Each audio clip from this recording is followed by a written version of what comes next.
जय महाराष्ट्र. शेतकरी मित्रांनो, कर्जमाफीची जे कोणी आस लावून बसलेला आहे, त्यांच्यासाठी अत्यंत महत्त्वाचा अपडेट आहे. जी समिती गठीत केली होती 30 ऑक्टोबर 2025 रोजी परवीनसिंग परदेशी यांच्या अध्यक्षतेखाली. आता ती समिती बँकेकडनं याद्या मागवण्याचं काम तर करतच आहे. त्यासोबतच त्या समितीमध्येही काही बदल करण्यात येत आहेत. काही नवीन माणसं त्या समितीमध्ये जोडले जात आहेत.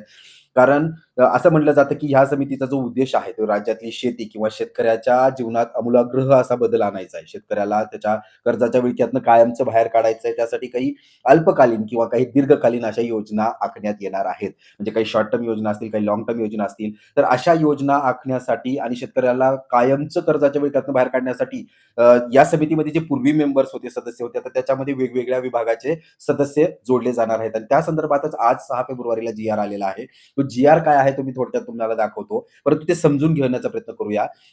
की जी समिती गठन केलेली होती त्यामध्ये परदेशी यांनी खुद्द मुख्यमंत्र्यांना सांगितलं, की मला काही विभागाचे जे कोणी मुख्य अधिकारी असतील ते मला या समितीमध्ये पाहिजेत.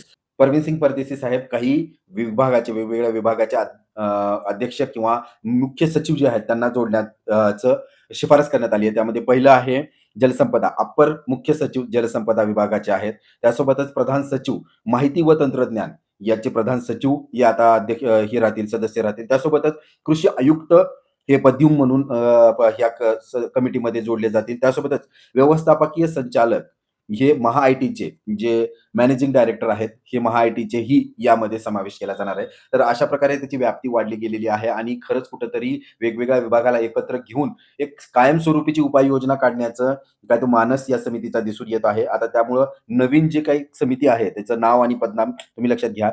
सर्वात अगोदर आहेत पहिल्या नंबरवरती श्री परवीन परदेशी, माजी मुख्यमंत्री यांचे प्रमुख अर्थ सल्लागार तथा मुख्य कार्यकारी अधिकारी, आणि ते मित्रही आहेत मुख्यमंत्र्यांचे. त्यासोबतच 2 नंबरला अपर मुख्य सचिव महसूल सदस्य, त्याच्यानंतर अपर मुख्य सचिव वित्त सदस्य, अपर मुख्य सचिव कृषी सदस्य, अपर मुख्य सचिव जलसंपदा सदस्य हे नवीन जोडलेत. सहकार व पणन सदस्य, सचिव माहिती व तंत्रज्ञान सदस्य, सचिव हे कृषीचे जोडले गेलेत. कृषी आयुक्त पुणे सदस्य, व्यवस्थापकीय संचालक महा-आय-टी मुंबई सदस्य, अध्यक्ष महाराष्ट्र राज्य सहकारी बँक मर्यादित मुंबई सदस्य, अध्यक्ष व कार्यकारी संचालक बँक ऑफ महाराष्ट्र यांची नियुक्ती करण्यात आलेली आहे. सोबतच सहकार आयुक्त व पणन सहकारी संस्था पुणे सदस्य. आता ही असणार आहे नवीन समिती. आता त्यांच्याकडे जो काही अल्पसा काळ राहिलेला आहे 1 ते दीड महिन्याचा, या दीड ते महिन्यापर्यंत म्हणजे एप्रिल 30 पर्यंत यांना सरकारला अहवाल सादर करण्याचा आहे, रिपोर्ट सादर करायचा आहे, की सरकार कोणकोणती पावलं उचलणार आहे या शेतकऱ्याला कर्जाच्या विळख्यातनं बाहेर काढण्यासाठी. कर्जमाफी होणार ही एक बाब आहे, ज्यावरती आपल्या सगळ्यांचं लक्ष आहे. परंतु या समितीचा उद्देश जो आहे, तो म्हणजे शेतकऱ्याला कर्जाच्या विळख्यातनं बाहेर काढणं आहे. शेतकऱ्याच्या आयुष्यात आमूलाग्र बदल असा करणं आहे. मग त्यासाठी काय उपाययोजना सुचवल्या जातील का? हे 30 एप्रिल 2026 च्या नंतरच आपल्याला समजून येईल. आशा करूया यात जे काही होईल ते सरकारशी आणि ती समिती शेतकऱ्याच्या हिताचंच होणार आहे. त्या संदर्भात जे काही छोटे-मोठे अपडेट्स येत राहतील, ते मी तुमच्यापर्यंत अगदी वेळेत आणि योग्य आणि सोप्या भाषेत तुमच्यापर्यंत पोहोचवण्याचा प्रयत्न करेल. त्यासाठी विनंती आहे, चॅनलला सबस्क्राईब करा. जय महाराष्ट्र.